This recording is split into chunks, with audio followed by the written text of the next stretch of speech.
देश भर में स्पेशल इंटेंसिव रिवीजन को आगे बढ़ाने से पहले विपक्षी दलों से मिल सकते हैं राज्यों के चुनाव अधिकारी। इलेक्शन कमीशन चुनाव आयोग ऐसी योजना बना रहा है। आपको याद होगा बिहार में एसआईआर को लेकर खूब विवाद हुआ, लेकिन बिहार में एसआईआर की प्रक्रिया शुरू करने से पहले ऐसा कोई इनिशिएटिव इलेक्शन कमीशन की तरफ से नहीं लिया गया था। लेकिन अब जब देशव्यापी राष्ट्र पूरे भारत में एसआईआर की बात हो रही है, उसकी प्रक्रिया शुरू करने की बात हो रही है, तो इलेक्शन कमीशन ऐसा योजना बना रहा है, ऐसी तैयारी कर रहा है कि पहले विपक्षी दलों से मिला जाए।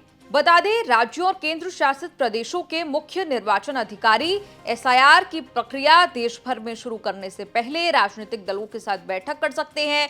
इंडियन एक्सप्रेस की रिपोर्ट के हवाले से ये जानकारी हम आपको दे रहे हैं। हालांकि आपको बता दें, चुनाव आयोग ने अभी देशव्यापी एसआईआर के समय को लेकर कोई फाइनल फैसला नहीं किया है। इंडियन एक्सप्रेस को जो जानकारी मिली उसके मुताबिक जून में शुरू किए गए बिहार एसआईआर के लिए ऐसा नहीं किया गया था। आपको याद होगा, कोई भी बैठक, कोई भी मीटिंग विपक्षी दलों के साथ नहीं की गई थी, उन्हें कॉन्फिडेंस में नहीं लिया गया था। यही कारण भी रहा कि बहुत ज्यादा विरोध देखने को मिला कांग्रेस पार्टी की तरफ से, महागठबंधन की पार्टियों की तरफ से। आपको याद होगा, बिहार एसआईआर के लिए 24 जून का वो दिन था जब चुनाव आयोग ने आदेश दे दिया और अगले ही दिन दलों से कोई भी परामर्श किए बिना, कोई भी डिस्कशन किए बिना गणना का काम शुरू भी हो गया।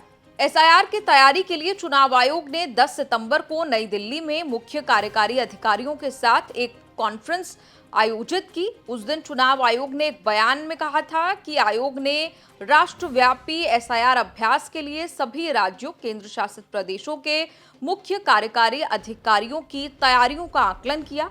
बिहार एसआईआर का मामला कोर्ट भी गया और कोर्ट में भी बहुत कुछ हुआ। लेकिन अब विपक्षी दलों के लिए खबर अच्छी है कि देशव्यापी एसआईआर की जब बात हो रही है तो विपक्षी दलों को कॉन्फिडेंस में लेने की इलेक्शन कमीशन बात कर रहा है। इंडियन एक्सप्रेस के हवाले से हमने आपको एक खबर बताई। क्या चुनाव आयोग अक्टूबर से प्रक्रिया शुरू करेगा या फिर अभी समय लगेगा, इस पर फाइनल मोहर चुनाव आयोग की तरफ से नहीं लगाई गई है। आप ये भी जानते हैं कि जब बिहार एसआईआर की बात हुई थी तब विपक्षी दल टूट पड़े थे, महागठबंधन टूट पड़ा था चुनाव आयोग पर, और फिर फोकस शिफ्ट होता है वोट चोरी पर, जिसको लेकर राहुल गांधी दो प्रेस कॉन्फ्रेंस करते हैं पिछले 2 महीने में। तो क्या विपक्षी दलों के प्रेशर बिल्डिंग टैक्टिक्स भी काम किए जो चुनाव आयोग ने इस तरह का फैसला अब लिया है? आपको बता दें, चुनाव आयोग ने कल भी एक ऐसा ही फैसला लिया था। चुनाव आयोग ने अपने नियमों में तब्दीली की थी, ई साइन फीचर को जरूरी बना दिया था। उसकी रिपोर्ट आप न्यूज़ तक पर जाकर देख सकते हैं।